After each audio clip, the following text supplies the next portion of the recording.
Popsicles! Tonight was the first night since before Royal Rumble that I've actually watched Raw. Luckily for me, I picked an awesome night to watch Raw because it was a pretty awesome show, I think. And I'm gonna give you guys my review now. And keep in mind that I haven't done this in a long time, so this is slightly awkward for me. So first of all, let me get rid of this gum so I'm not talking like I'm freaking from New Jersey. Look at what I got. Raw? I don't know why WWE thought it would be a good idea for them to start with Ryback. Did I really just say Ryback? I meant Del Rio. It said Payback and I was trying to read it while I was looking at you guys, so don't judge me.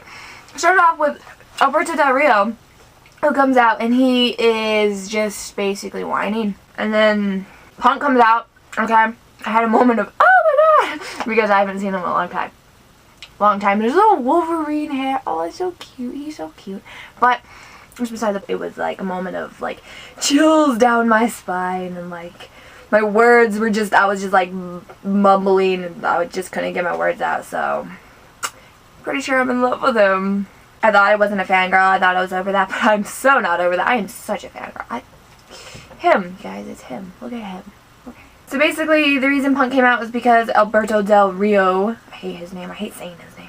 He said that he was the best, and Punk came out to confront that. He's like, it's good that you think you're the best. Everybody should, but I proved that I'm the best last night at Payback and his whole entire career. He didn't say that, but I said that. He stuck up for, what's his face, Dolph Ziggler. So everybody's all, oh, he's a good guy now. I love him again. I hate you guys. I was hoping that he would still be heel when he came back, but it doesn't matter. Like, his face is just as good as his heel. Because either way, it's him. You get to see him. He puts on amazing matches. Awesome segments, awesome promos. It's just, he's awesome. So it's good to have him back. And yeah, a lot of people have been saying that the only reason I watched Raw tonight was because of Punk, which is so not true. I didn't even know that he returned last night on Payback because I have been off the internet basically since today, since I watched Raw. And yeah, so I didn't know. I didn't know he was back. Like, I knew the rumors that everybody said he was going to get back, but I honestly was doubting the fact that he was going to come back. I was like, nah, he ain't going to show up. Nah. Because usually whenever WWE says something like, yeah, this is going to happen then, it never happens. They try to get us like that, but I've grown immune to it, so I don't know. Cool, he's back, yay. Either way, it turns out that they're going to have a main event match tonight. So then we have a Punk and Heyman segment backstage where Punk basically tells Heyman that he doesn't want him by his side anymore, that he's not his client, and he does not want him to come out to the ring with him anymore because he basically cost him his match last night and all that other stuff. So it was like really sad because Heyman's just like, okay, well that's sad, and it's like, I don't know, it was really sad. Wade Barrett versus Curtis Axel, or whatever Michael McGillicuddy. Oh, well, that was supposed to happen, but Vicky came out and was like, no, actually, you know, I know you want to have your rematch with him or whatever, but that's gonna have to wait because you're gonna face my surprise. And just like that, Christian comes out, and the second I heard his music, I was like, wait, who is this? Oh, that's who it is, it's Christian. So I was like, chill. And they had their match, it was really good. Of course, Christian wins, you know, his returning victory with the kill switch. Damian and Cody versus Sheamus in a handicap match. Okay, I hate Sheamus, guys, I hate him. They have their whole baby face. Sheamus kicks their butt for a while, and then eventually he goes for the bro kick on Cody, but Damian pops out of nowhere and wins with a roll up, so that match happened. Oh my gosh, okay guys, dudes, like, through this entire episode of Raw, they've been playing promos of RVD, Rob Van Dam, returning at Money in the Bank, and it's just like, oh my gosh, it makes me so emotional because it's like, I really miss ECW, and I miss, like, the good old wrestling when it was like, you know, ladders and stuff that flew off. Like, I don't know, I don't even have to explain it to you guys, you know exactly what I'm talking about, like, back then wrestling when it was just amazing. It was something you weren't, like, ashamed of, like, yeah, I watched that.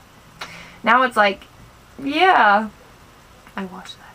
You guys know what I mean, and so it's like really exciting. I'm excited for him to come back, and I had Hollywood Undead Another Way Out playing, and I seriously had I died. I had a fangirlism because Hollywood Undead and WWE. WWE actually gonna pick good music like Hollywood Undead? Where is this from? Where is this coming from, WWE? I like this you should stay there. Daniel Bryan had a match with Randy Orton. Really good match, really good match. And apparently they're having Randy have a heel turn, which is good because I'm so bored with his face. He cannot be a face. Like, I don't love him. He's a good wrestler sometimes. You know, he's acceptable, you can watch him, and his body's not too bad to look at either. But anyways, like, the match was really good, except Daniel Bryan, he went to fly over the ropes, and Randy dodged him, and he, like, hit his head on the barrier thing, whatever the frick that's called. He hit his head really hard on that, and I didn't know if it was real or not, but I guess it is, and they had to stop the match for it. And Randy won because of that. It was like really sad because he tried to go after that. It was just, I didn't know if it was real or at the time or if it was just part of the match. But hopefully he gets better. Get better, Daniel Bryan, because I love you and your little hyperness is just so cute. You're so cute.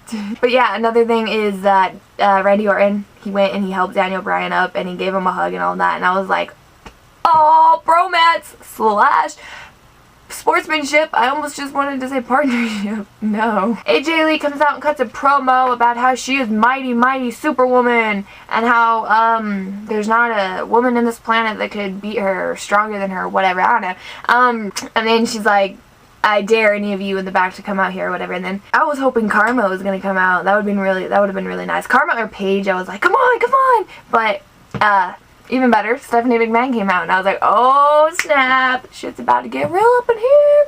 That it did. Yeah, Stephanie McMahon basically owned her and told her, you know, she needs to start acting like a champion, blah blah blah. AJ throws the whole, oh, why don't I just marry a superstar thing, and Caitlyn and like the rest of the whole 5 other divas that they have anymore, they all came out, and Caitlyn's like crying, like having this little whiny baby thing, like, oh yeah, you humiliated me and all this other stuff, and then she goes and she's like, well, it's my turn, and then she goes and she attacks her. It was just like, really? Everyone on Twitter's already jumped into conclusions like, oh, the Divas division is saved because of one good promo, guys. No, I guarantee it's not. United States Championship match, Dean Ambrose, I love the Ambrose, I love saying that, it just like rolls off your tongue, versus Kane. Technically Kane won because the Shield attacked him, and it's like, I haven't been watching wrestling, you know, like I told you guys, but I'm pretty sure the same thing has been happening with the Shield. They've just been like in matches and then they'll attack, or they'll just attack, and then it's like, you're gonna make them boring. That American guy, the one that's like, woohoo, America, I eat lots of cheeseburgers, somehow he's like Antonio Cesaro's manager, I guess. So we have a John Cena segment. You know, this entire Raw episode, I was happy, I was smiling, I was sitting through it all, and I was patient.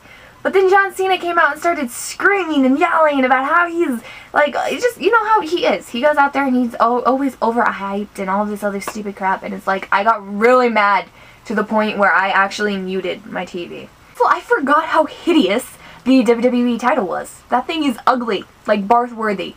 I wouldn't freaking let my dog eat it, okay? I don't let my dog eat anything, but she eats everything, and she wouldn't even touch it, okay? But yeah, John Cena. I'm pretty sure everybody had the same reaction to him coming out. Wow. Boo-hoo. Really? Get off my screen! Just leave. Please just leave.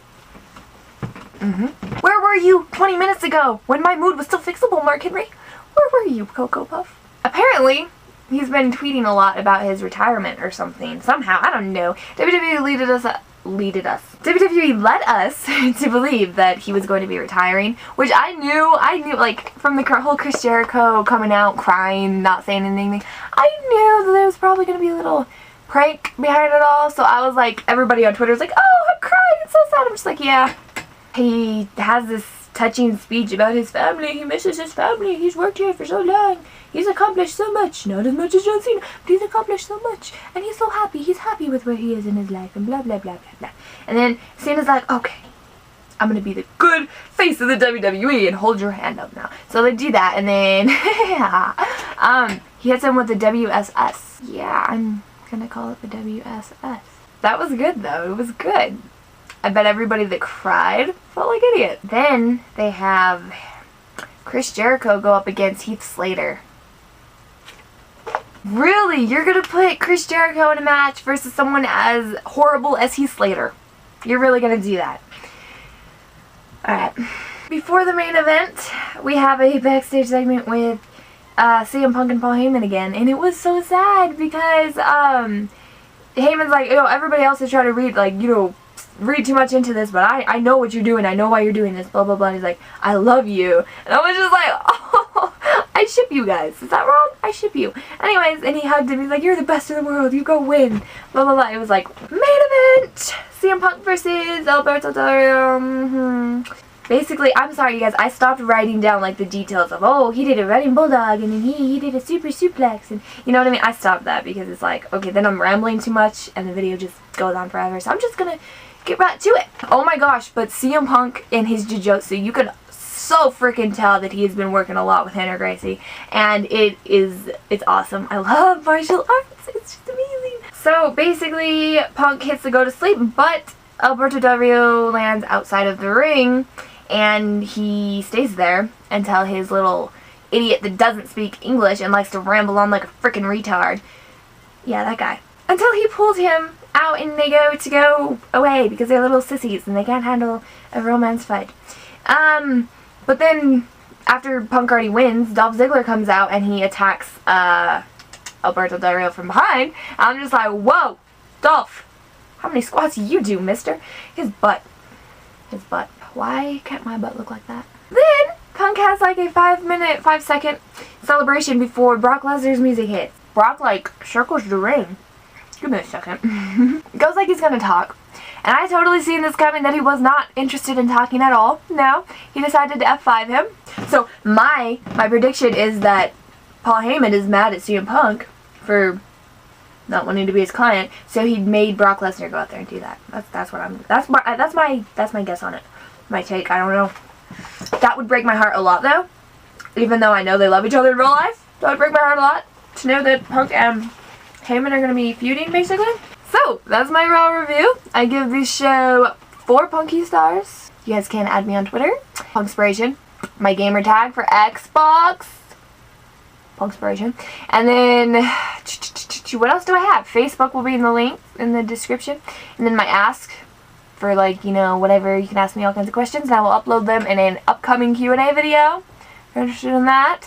It will be in the description. All my links will be in the description. Why do I go off on them when I could just say all my links are down there? I don't know. But I do. So thank you guys for watching. Monkey kisses. Rock on. How did you? Who does your hair? I don't want to go there. Yeah. For sure.